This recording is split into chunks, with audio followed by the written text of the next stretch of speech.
my friends, I hope you are doing well and having an awesome start of the new year. Sorry, I'm gonna sound like every other YouTuber out there with this cliche, but I can't believe it's 2025 already. How are we already in a new year? Super cliched, right? Anyway, I am excited about this video because I get to talk about books for one, and two, I'm gonna look back on 2024 and give you an overview of what I read in the year, plus also give you a quick little update on the last book I read in 2024. So if you're interested in learning what books I read in 2024 and also get a mini reading wrap up from my last library visit, then this is the video for you. By the way, if you're new here, hi, I'm Emily, but you can call me Em, and let's get into it. Okay, so since the last BookTube, the reading wrap up that is, I did have one more library adventure. I'm a bad YouTuber and I forgot to upload this video.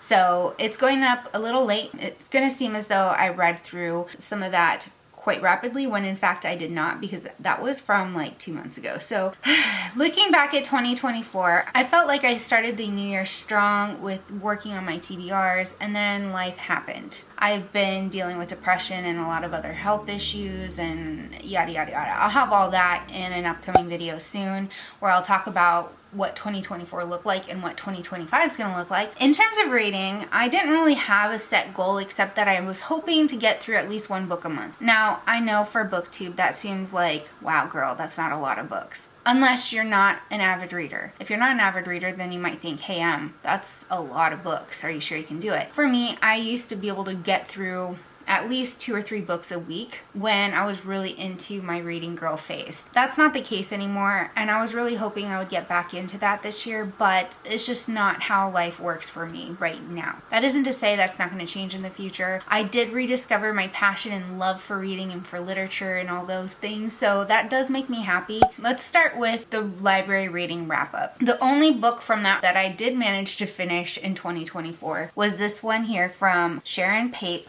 and it's That Old White Magic. Now this is part of the Abracadabra mystery series. I started this series in my very first library adventure, and I picked up the 3rd book in the series. Thankfully, it does not require knowing what happened in the previous books in order to pick that up and be able to read through it and understand everything. I feel like there's enough context there that you can do that out of order. My hope was to be able to read the 1st book of the series, but unfortunately my local library didn't have that available, so I went with book 2. So this is book 2 in that series. It's about a woman named Kaylin who is, I guess in a sense, a witch, but they don't really use that term in the series. She does magic. And when I talk about magic, it's not like hocus pocus and, you know, all the stuff that you see in pop culture. This is more of like veering into the Wicca side of things. And she solves mysteries using magic. But the way the magic's woven into the story is, it's not a prop, it's part of the plot. It's part of the world, which is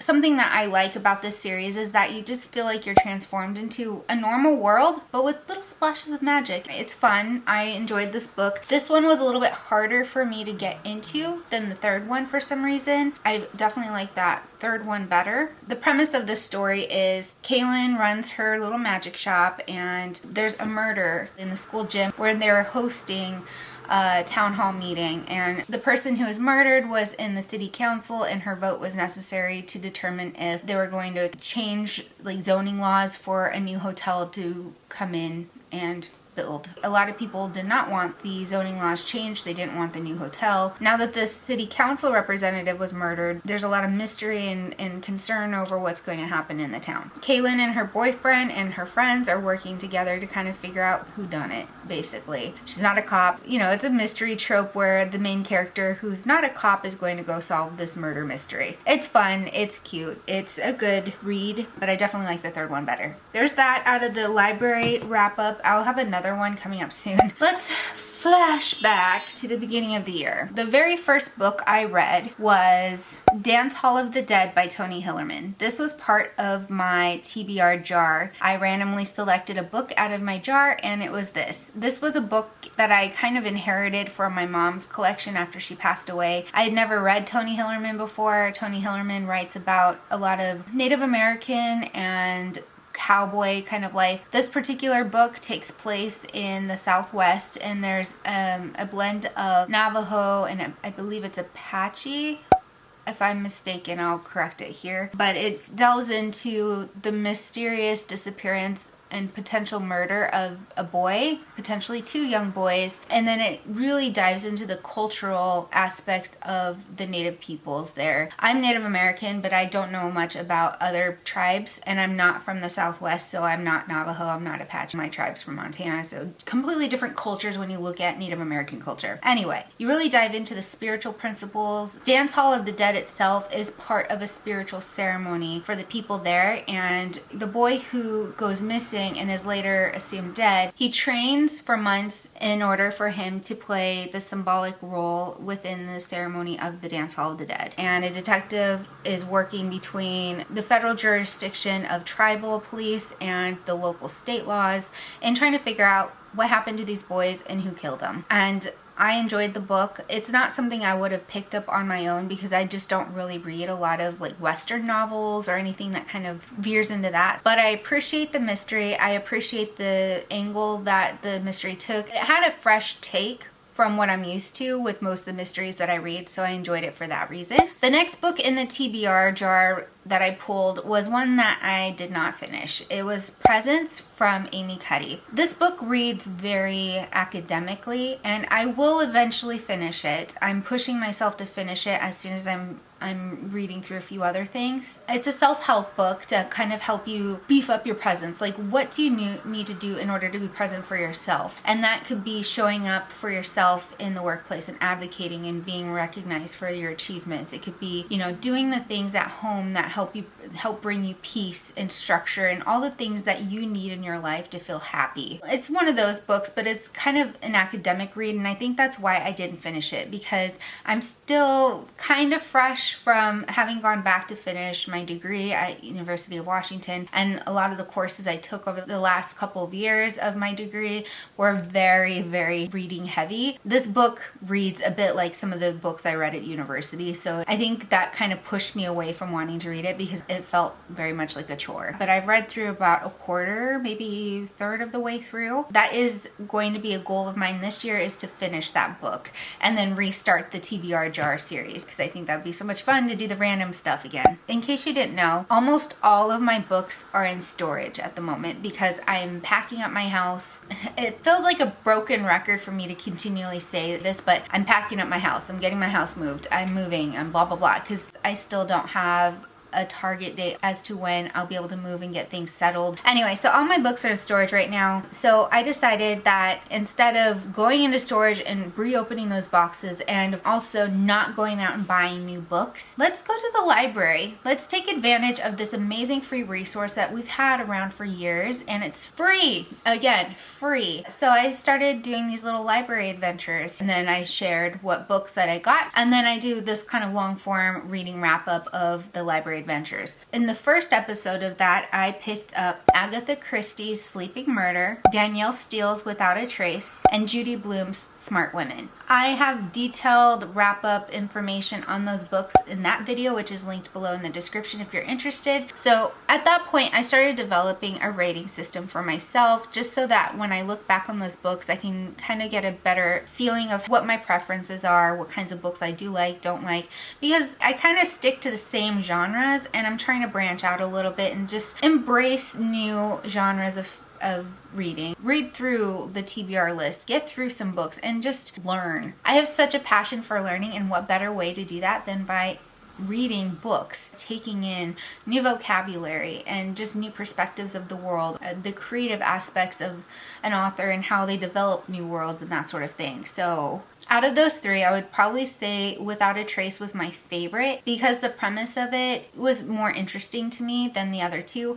I love Agatha Christie. This was not her strongest novel, unfortunately. I thought the premise of that was really good, but in terms of being able to pull me in, draw me in, keep me engaged, I felt like the Danielle Steele one just did that a little bit better based on the way that it's written. But I'll have more info, again, on those three in the video below. The next library adventure episode, that is difficult to say. I ended up picking up 5 books. That was an ambitious endeavor because in the last one I'd gotten 3, and I was thinking, oh yeah, I'll get this done in a couple weeks. yeah, that didn't happen. But I was going for fall vibes. I picked these up, I think, in September from the library. So those books are Hush by James Patterson, Magic Run Amok by Sharon Pape, which is the third book of that Abracadabra series, It Had to Be You by Mary Higgins Clark, The Stranger in Her House by John Mars, and A Pie to Die For by Gretchen Rue. I actually had a really great time reading all of these novels. I, again, did a full reading wrap up on that, so more detailed thoughts are in that video, but overall, I gave a 10-star to The Stranger in Her House by John Mars because that was so riveting. I was so emotionally moved by that book. It's a thriller mystery kind of novel, but there's so many twists and turns that it's gut-wrenching. And if you've ever worked in healthcare, more specifically as like a caregiver, nursing assistant, a nurse in like nursing care or with dementia, this will probably be just as gut-wrenching for you as it was for me because, oh my gosh. Or you don't even have to have worked in the medical field. You could also have an aging parent or grandparent that you see a lot of these patterns with, and it just makes you so angry. And I literally took the book and threw it across the room. I was so upset by something that happened early in the book, and I remember thinking, there's so much injustice happening to this main character so early on in the story that if this kind of continues and escalating like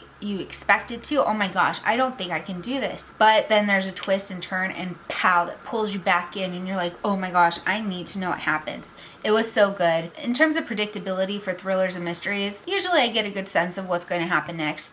No clue in this one. This one was very unpredictable for me. Now, if you read a lot of thrillers and you read a lot of like horror, mystery, things like that, then maybe there's a trope there and maybe it's a very similar plot line. But for me, it was not. It was brand new to me, so I gave it a 10 stars because it was really good and it was for that emotional connection to the book. Now for cozy fall vibes, Magic Run Amok was so fun. I just mentioned I read the second book in the last reading wrap up, which I just talked about. I'm not going to dive too much into that one, but I loved it for the cozy fall vibes and I thought it was a fun read. You've got mischievous Merlin and you've got Kaylin, who is just trying to solve this mystery and helping her boyfriend figure out what happened to his brother. So A Pie to Die For is a cozy mystery novel. It takes place in a fictional island in Michigan, so it's very similar to Mackinac Island if you've ever been. I've never been. I think that Gretchen Rue does such a wonderful job providing the descriptions of what it's like to be there in the fall months and to be in a small town with cozy little diners and having only one grocery store. And the main character, I forgot her name off the top of my head, but she runs a pie shop. The vendor who delivers their groceries for the season switched out, and the new guy is a jerk, a major jerk, and then he ends up dead. And she's kind of the main suspect. And so she's quite invested in figuring out what happened to this jerk and trying to clear her name with the townspeople, because she was never officially a suspect because the cop on the island is also her best friend's brother, who is also a love interest.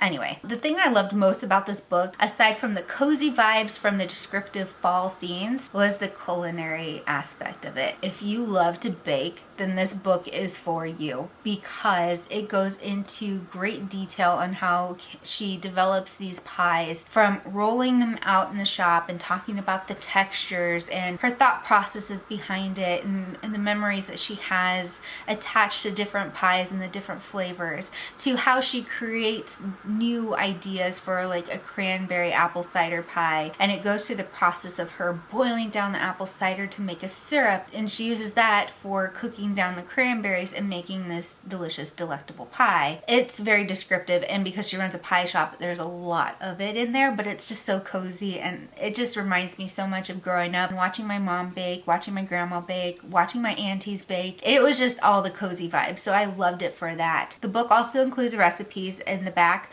where if you wanted to try out some of the pies and things that she makes, you can do that too. I did try the cranberry apple cider pie. It did not taste the way I hoped it would. I had actually filmed a whole video on it, but I can't get it up because in an attempt to clear off my memory card to make room for new footage, I deleted the main file I needed in order for me to finish that video.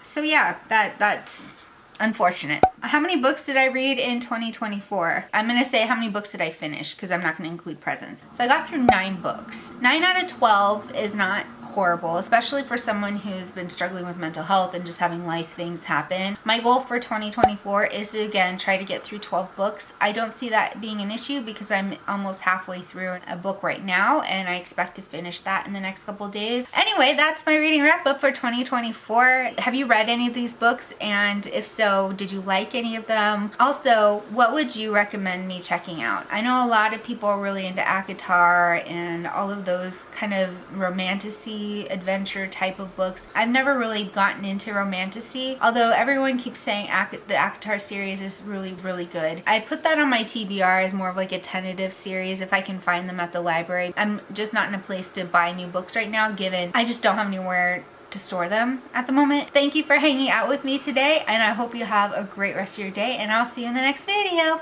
Bye!